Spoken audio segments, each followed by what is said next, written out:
UP के हाथरस में हुए भगदड़ कांड में 121 लोगों की मौत का मामला शांत होने का नाम नहीं ले रहा है। भोले बाबा के वकील एपी सिंह के दावे के बाद इस मामले ने और तूल पकड़ लिया है। एक पूरी उन्होंने प्लानिंग के साथ लाइन, जैसे एक वहाँ है, एक वहाँ है, एक यहाँ है, एक वहाँ है, एक वहाँ है, इतनी दूर है, ठीक है।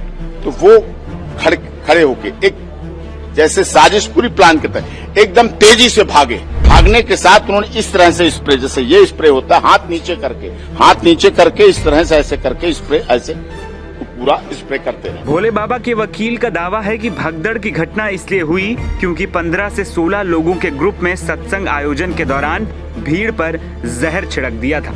इस घटना के पीछे साजिश की गई है। साजिश करने वाले भगदड़ मचाते ही मौके से भाग खड़े हुए। कई श्रद्धालुओं की मौत जहर छिड़कने की वजह से हुई।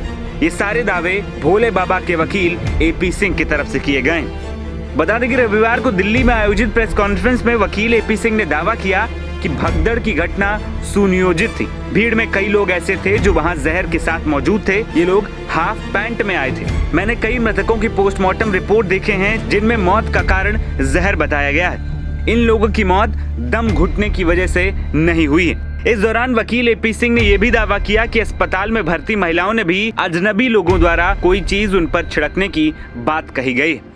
यहाँ पर काली और सफेद स्कॉर्पियो खड़ी थी और भी गाड़ियां खड़ी थी। ये दो तो आइडेंटिफाइड हुई है, स्कॉर्पियो गाड़ी जिसमें हाफ पैंट पहने हुए हट्टे कट्टे लोग, कुछ हाफ पैंट भी पहने थे, कुछ वैसे पैंट पहने थे, जो इस तरह से स्प्रे, क्योंकि लग रहा था लोगों को बोतल है, जैसे पानी की बोतल पकड़े होते हैं उतना वेट की जहरीली पॉइजनस स्प्रे, इस तरह से एक पूरी उन्होंने प्लानिंग के साथ लाइन, जैसे एक वहाँ है, एक वहाँ है, एक यहाँ है, एक वहाँ है, एक वहाँ है, उतनी दूर है, ठीक है।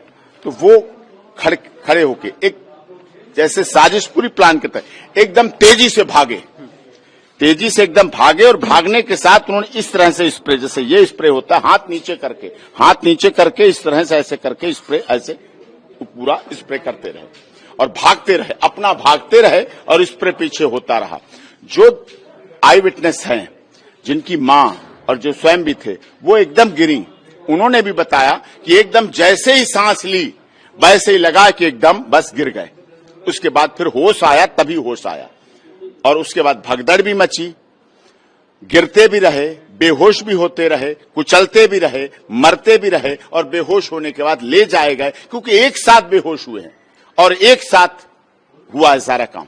बिल्कुल, तो ये एक बहुत बड़ी साजिश थी, षड्यंत्र थी। ये साजिश वो करने वाले तो केवल यूज किए गए, करने वाले तो एक अटैकर थे जो स्प्रे पॉइजनिंग अटैक किया है, वो तो केवल यूज किया। लेकिन इसके पीछे एसआईटी से अनुरोध करता हूं, जांच का बहुत बड़ा विषय है, गंभीर जांच का।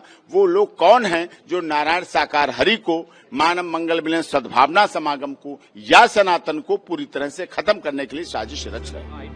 आपको बता दें कि यूपी पुलिस ने इस हादसे के मुख्य आरोपी देव प्रकाश मधुकर समेत 9 लोगों को अब तक गिरफ्तार कर लिया है। अधिकारियों का कहना है कि मधुकर सत्संग का मुख्य आयोजक और धन जुटाने वाला व्यक्ति था। जहां 80,000 की अनुमत सीमा के विपरीत 2.5 लाख से अधिक लोग वहां पर इकट्ठा हो गए। स्थानीय सिकंदरा राव थाने में दर्ज प्राथमिकी में स्वयंभू बाबा का नाम आरोपी के रूप में फिलहाल अभी तक नहीं दर्ज किया गया है।